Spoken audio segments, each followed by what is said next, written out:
后来继续来讲，最近有真侪人相报相落，讲只要加入奶的群组，都有看袂了的电影，有本土的、外国的在你看。也毋过，咱的记者实地来查证，发现这个群组毋但无免费的电影通看，而且佫拢是空壳的笑话。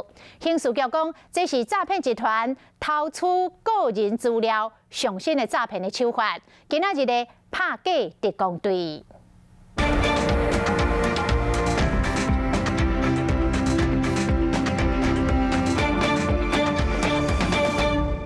青春的国片要伫电影院里播，想要到面册顶面就有人写讲，只要若加入群组，本土电影、外国电影，互你看免惊。佮讲这个群组的名额真有限，要加入就要赶紧。这个文章一个出来，袂少人一直讲看电影免钱，就收钱要加入。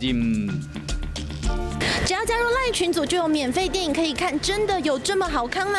我们实际请教资安专家，带您揭开假账号的真面目。 资安专家亲身示范加入这个群组，发现讲这个官方的社会动态，敢若一张电影的宣传相片尔，无精心的动作，传消息到对方嘛拢无回应。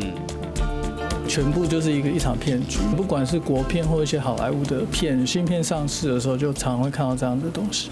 不少民众等加入了后，才发现讲已经丢掉啊，赶紧甲封锁起来。除非你订办小号，也若无诈骗集团，依然会使看到你奶面顶的动态。 包含他的大头贴，包含他姓名。那即使他之后有些 update 等等，事实上也都看得到。记者出来去找刑事局移风科毛提醒。